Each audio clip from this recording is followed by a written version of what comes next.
After powering down the device, you'll need to remove the two pentalobe screws that are located next to the charge port.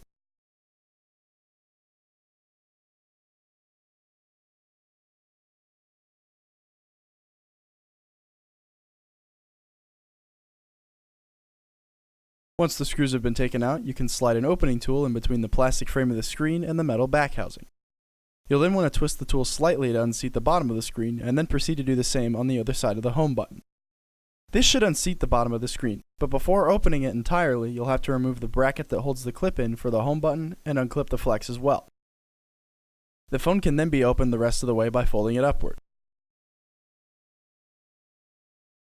Before going any further, you'll need to cut off power from the battery. To do this, you'll have to remove the two Phillips screws as well as the shield that covers the clip for the battery, and then simply unclip it.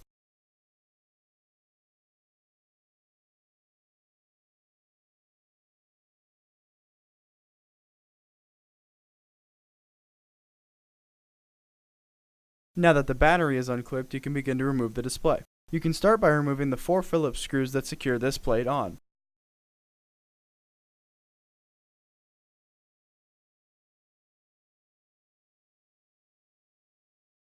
The top right Phillips screw is almost always non-magnetic, so I find it's easiest to remove that screw last.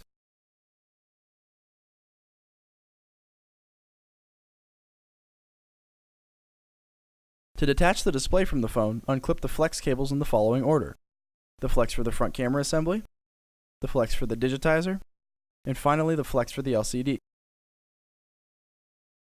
To begin removing the small parts from the display, you can start by removing either the home button or the front camera assembly first. To remove the home button, first remove the Phillips screw that grounds the button itself to the housing, but make sure that it stays attached to the flex. Now the two Phillips screws in the back plate for the home button can be removed.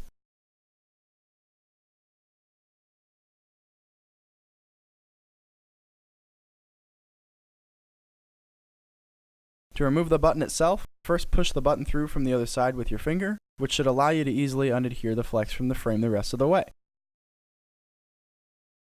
Before removing the front camera assembly, you can take the Phillips screw out that anchors the top of the LCD shield. To start removing the front camera assembly, the two Phillips screws that hold the bracket in will need to be removed.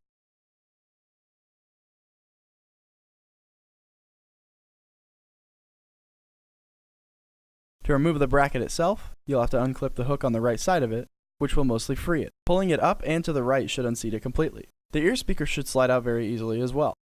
Using the flat end of a spudger, lift up just to the right of the light sensor and terminals for the ear speaker and carefully continue to unseat the rest of the flex until you get to the secondary microphone, which can be unseated by pulling it out of the rubber spacer. The LCD shield at this point can be removed by taking out the four total Phillips screws that are located on both sides of the display. Once the screws are removed, the shield can be lifted up from the screen. To begin reassembling the display, you'll first have to take the LCD shield and lay it into the new screen. If the sides don't slide in very easily, you can use an opening tool to act as a lever to help guide it in.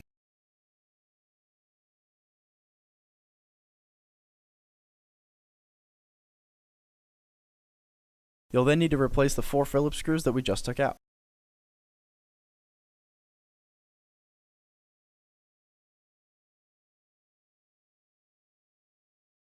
To begin reassembling the front camera assembly, first seat the secondary microphone back into its rubber spacer and lay the front camera and two sensors into their respective plastic brackets. The ear speaker piece can then be laid into the rubber spacer. To replace the bracket that holds all this in, first hook the left side of the bracket into the plastic frame and then lay it on top of the assembly, clipping it onto the right side before replacing the two Phillips screws for it, as well as the top anchor screw for the LCD shield.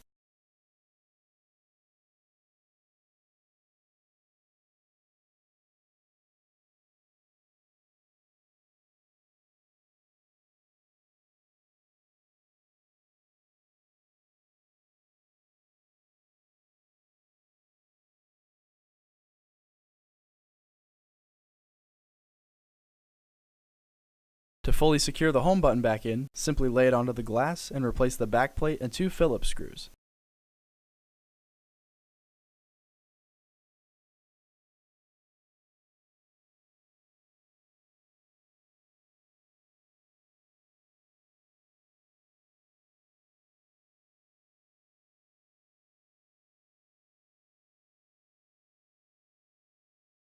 The ground will then have to be screwed back in as well, though while doing so, you'll want to make sure that the piece of metal that actually grounds it sits to the left side of the screw itself.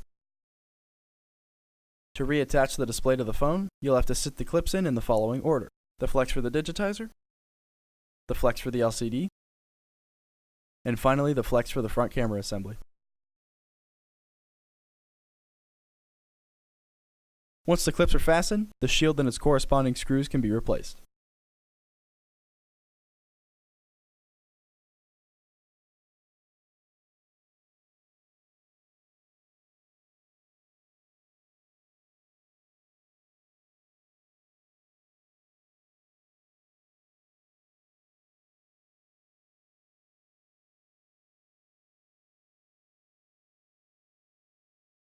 If you can recall from earlier, the top right screw is not magnetic, so laying it as close to the screw hole and then guiding it in with the screwdriver itself after replacing the other 3 screws usually makes it easier.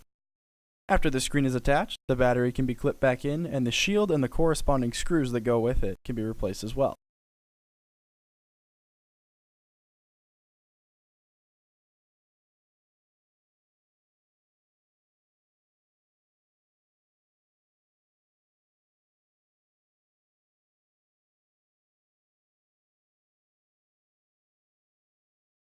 Before closing the phone up, the home button will need to be reattached to the charge port by clipping it in and replacing the shield. Replacing the shield can be somewhat difficult, so to make it easier, laying the phone flat and skewing the screen to the side slightly to expose the clip should make it easier. After the clip is laying in flat, the phone can then be closed by first inserting the plastic hooks that are located on top of the display into the back housing before then seating the rest of the display in. Once the display is sitting flat, the bottom 2 pentalobe screws can be replaced, finishing the repair.